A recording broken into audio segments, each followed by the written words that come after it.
Good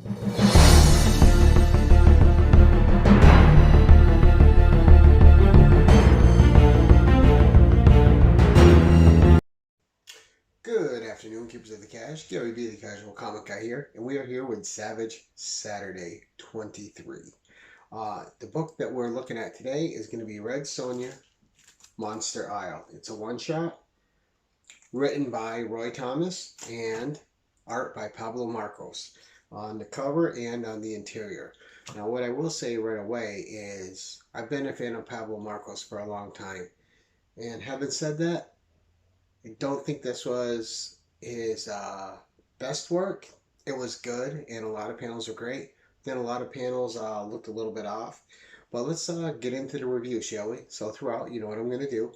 There'll be images over here for you, giving you a glimpse inside the book. And this review isn't going to take very long. It was a fun little one-shot. So Monster Isle, you can probably already guess the premise. So we start out with our heroine on the run, but well, we start out with her waking up on an island. She can't remember how she got there for a few minutes, and then it all comes back to her. She was on the run. She jumped off her horse, boarded a ship, and the ship hit a storm. And her and a couple of the captain and another guy washed up on the shore. So the other guy, Toto, and he has his first mate, who thought it was bad luck to have Sonja on the ship to begin with. But now they're in this predicament. They don't know where they are. They don't even know if they're on an island. So they see a high peak, and they're heading to the highest peak to get a look around, kind of find their bearings, see if they're on an island or see if they've hit mainland somewhere. And they venture out. Now, I don't want to get into too much. This is a quick one shot. You can get it for $5-6 on eBay. Get it shipped to you if you're interested. So Monster Isle.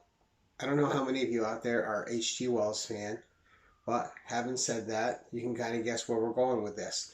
This, like many a thing that Roy Thomas wrote and adapted into Marvel Comics, and this one for Dynamite, is an adaptation of a story brought forward, changed a little bit to fit in with Conan or Red Sonja, to give the characters another arc here or there. This adaptation, I'm going to give a B. Most Roy Thomas ones I give an A plus, because they really hit the mark. This one was fun. It was solid, but it was almost also by the numbers, and there wasn't a lot of surprises, right? So Sonja's on the island. She meets people that are half man, half beast. They meet the benefactor of the island, which it used to be a prison island, and then it was abandoned once they started taking over. There was a guy that was the warden there, and he started dealing with dark sorcery and praying to a god, and the dark sorcery started experimenting with the spells and combining animals and people together. So pretty much like the H.G. Wells one, except instead of science, you want to substitute sorcery. All right, and Sonja as the main character. All right, so she's got to overcome some of the creatures. She's got to understand some of the creatures who are trying to speak to her, but their mouths can't form the language anymore. And she's got to overcome this sorcerer that is trying to appease gods that he's fallen in with. So it's a pretty by the numbers story. It's a fun little jaunt. If you're a fan of the H.G. Wells, The Island of Dr. Moreau, and if you're a fan of Red Sonja, it's a fun combination, but it's a combination without surprises. It is well paced. It's written fun, and obviously Red Sonja is in character the whole time. She's written by the guy who helped creator for comics, Roy Thomas, so he's got a great handle on her like nobody else. But again, it's fun. It doesn't set a new standard for anything. It's certainly not Roy's best adaptation, but an adaptation by Roy Thomas that misses the mark a little is still better than most people's A-game adaptations. So I'll still take it over a lot of other people that write something and it ends up being really short of the goal. And so overall, let's talk about this. We're gonna give the cover art. The cover art, just gonna give a B. It looks a little cartoony for me for what I want, for the savagery I want out of a red Sonja or Cornian tail. And I'm not sure if it's the art or if it's the coloring or if it's the inking or a combination of the three together, which just isn't gelling. But the inks in this definitely don't they're not powerful. They're not like an Alfred Alcala. All right, they're not like an Ernie Chua or Ernie Chan. Uh, they're um they're not enhancing the art at all. They're there, they're serviceable, but they're lackluster. So nothing about the ink job really makes the art pop. And the art on its own wasn't dynamic enough to make it pop.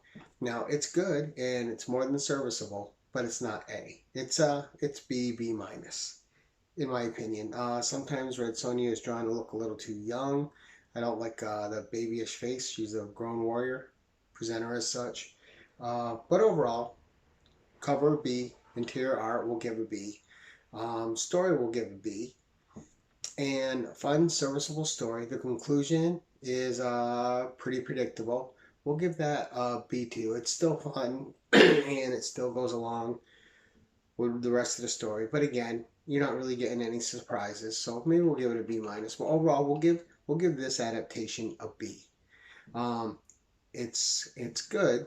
It's fun, but it's not next level. It's not great. Certainly not Roy Thomas on his A game. Certainly not Pablo Marcos on his A game.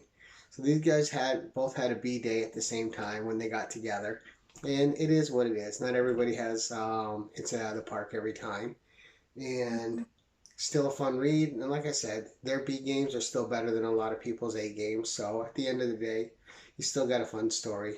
Um, is it fun enough to reread it? Yeah, I've already read it a couple times. It's still fun. I don't know if it's the H.G. Wells lover in me. I have something for authors of that time. I really enjoy the fantastic element of the island of Dr. Moreau.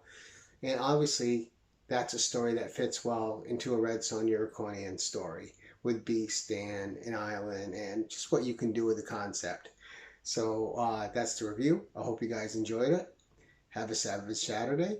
And I can't talk. Until next time, keep it casual.